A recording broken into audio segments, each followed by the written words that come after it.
15 अक्टूबर 1994 को अंदरूनी लाहौर में एक लड़का पैदा होता है। उस लड़के के माता पिता उसका नाम मोहम्मद बाबर आजम रखते हैं। बाबर आजम का ताल्लुक एक मिडिल क्लास फैमिली से था, एक ऐसी फैमिली जो कि अपने घर का खर्चा बड़े मुश्किल से चला रही थी। लेकिन हर गुजरते दिन के साथ बाबर आजम के अंदर क्रिकेट का जज्बा और बढ़ रहा था। लेकिन असली मसला तो ये था कि गली क्रिकेट से एक प्रोफेशनल क्रिकेटर कैसे बना जाए, क्योंकि बाबर के खानदान का ताल्लुक भी क्रिकेट से था। बाबर के चाचा अकमल के तीनों बेटे क्रिकेट खेलते थे। आप लोग इमेजिन करें कि उमर अकमल किसी मैच में बैटिंग कर रहा हो और सामने टीवी पर बैठकर बाबर आजम उसकी बैटिंग को देख रहा हो, तो उसके दिल में किस तरह के ख्यालात पैदा हो रहे होंगे। बाबर आजम ने एक इंटरव्यू के दौरान बताया था कि उनको पहला बैट उनकी वालिदा ने अपनी सेविंग से लेकर दिया था। उस वक्त उस बैट की कीमत तकरीबन 1500 रुपए थी। उस बैट से बाबर आजम ने क्या कुछ अचीव नहीं किया, ये आप लोग सोच भी नहीं सकते।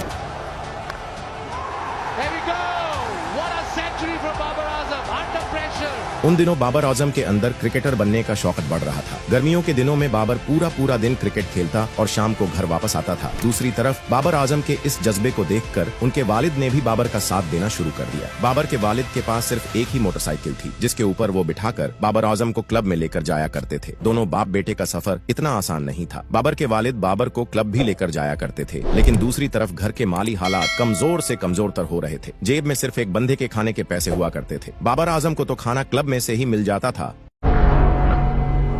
फिर आता है साल 2007। ये साल बाबर की जिंदगी का अहम तरीन साल था। साउथ अफ्रीका की टीम इस साल टेस्ट सीरीज खेलने के लिए पाकिस्तान आती है। सीरीज का एक टेस्ट मैच लाहौर में भी था और कामरान अकमल की सिफारिश पर बाबर आजम को बॉल बॉय का रोल मिल गया। इससे क्रिकेट स्टार को करीब से देखने का मौका मिल जाता है बाबर आजम को। उनमें से दो स्टार तो बाबर आजम के फेवरेट थे, पहले मोहम्मद यूसुफ और दूसरे AB डिविलियर्स। ये बाबर का फैन मोमेंट था और बाबर आजम उस दिन बहुत ही खुश दिखाई देते हैं। वो बच्चा इतना खुश था कि पूरी रात उस खुशी में उसको नींद ही नहीं आई। खैर आगे चलते हैं। साउथ अफ्रीका के खिलाफ एक वनडे मैच में जब JP डुमिनी एक शॉट लगाते हैं तो बाहर खड़े बाबर आजम उस छक्के को कैच कर लेते हैं और उसके बाद बाबर आजम लोगों की नजर में आ जाते हैं। इसके बाद PCB बाबर आजम को अंडर 15 ट्रायल्स में बुलाता है, लेकिन मसला तो ये था कि उस ट्रायल के लिए बाबर आजम को एक जूते की जरूरत थी। लेकिन बाबर के वालिद ने किसी न किसी तरीके से जूते का इंतजाम कर लिया और यूं बाबर ने क्रिकेट वर्ल्ड में कदम रख दिया। और यहाँ से शुरू होती है बाबर की असल कहानी।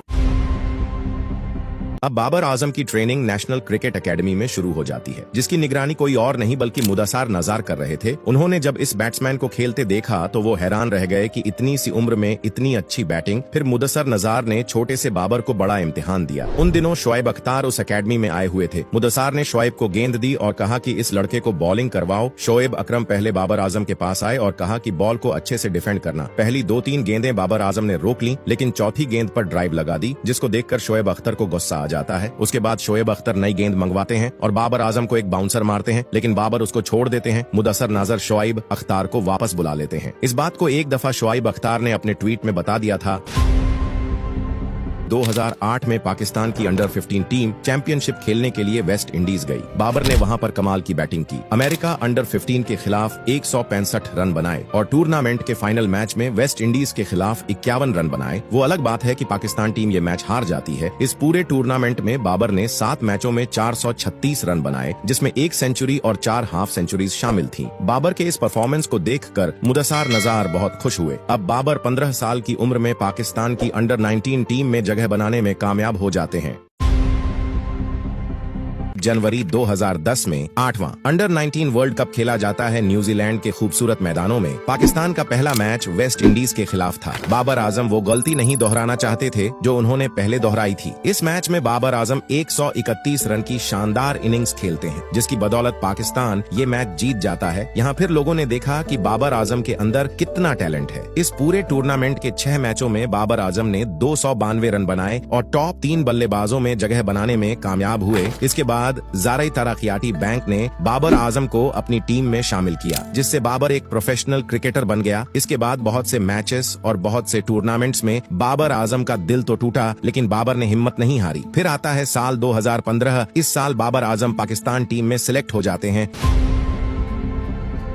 एक ऐसा साल जब पाकिस्तान में 6 साल के बाद क्रिकेट दोबारा बहाल होती है और जिम्बाब्वे की कमजोर टीम पाकिस्तान आकर T20 और वनडे मैचेस खेलने के लिए राजी हो जाती है। किसी को क्या पता कि बाबर आजम एक बॉल बॉय से इंटरनेशनल क्रिकेट में कैसे आए। आते ही बाबर ने अपने पहले मैच में 85 मार ली। इस मैच में बाबर 68 गेंदों पर 60 रन की इनिंग्स खेलते हैं। पहले 15 वनडे मैचेस में सिर्फ 6 50s बनाने में कामयाब होते हैं। अब बाबर का ख्वाब था पहली सेंचुरी बनाने का। फिर आता है वो दिन 30 सितंबर 2016 जहां बाबर वेस्ट इंडीज के खिलाफ तीनों वनडे मैचेस में 3 सेंचुरीज बना देते हैं। Hits it through the offside, his first international 100. Babar Azam against the West Indies at Sharjah. पहले वनडे में 120, दूसरे में 123 और तीसरे में 117 रन बनाने में कामयाब होते हैं। 22 साल के बाबर का नाम जहीर अब्बास और सईद अनवर के साथ आ गया, जिन्होंने 3 मैचेस में 3 सेंचुरीज बनाई थी। इसके बाद बाबर ने और भी बहुत से रिकॉर्ड तोड़े, जिनके बारे में हम आपको आगे बताएंगे। अब हर क्रिकेट फैन की जुबान पर एक ही दफा था, बाबर बाबर और बाबर। साल 2017 की चैंपियंस ट्रॉफी में भी बाबर आजम ने अच्छे परफॉर्मेंस दिखाई और पाकिस्तान उस साल चैंपियंस का चैंपियन बन जाता है। दूसरी तरफ टेस्ट में भी बाबर आजम अपने बल्ले से रन बना रहे थे। चैंपियंस ट्रॉफी के बाद पाकिस्तान की टीम टेस्ट सीरीज खेलने के लिए ऑस्ट्रेलिया जाती है। ऑस्ट्रेलिया की खतरनाक पिचों पर ऑस्ट्रेलिया के खतरनाक बॉलिंग लाइनअप के सामने बाबर आजम सेंचुरी बना देते हैं, जिसके बाद बाबर दुनिया की नजर में आ जाते हैं। बाबर आजम को ICC player of the year का अवार्ड एक नहीं बल्कि 2 दफा मिला और हुकूमत पाकिस्तान ने भी उनको सितारा-ई-इम्तियाज से नवाजा। T20 क्रिकेट में इंडिया को पहली शिकस्त में बाबर 11 ने दी थी। साल 2021 में वो भी 10 विकेट से पाकिस्तानी टीम की सबसे ज्यादा T20 मैचेस में कप्तानी की, जो कि कोई भी कप्तान ऐसा नहीं कर सका। और यहीं से बाबर आजम का कंपैरिजन विराट कोहली से होने लगा था। साल 2021 में बाबर ने विराट कोहली से वनडे की पहली पोजीशन छीन ली थी और बाबर आजम T20 में भी नंबर 1 बैटर्स रह चुके हैं।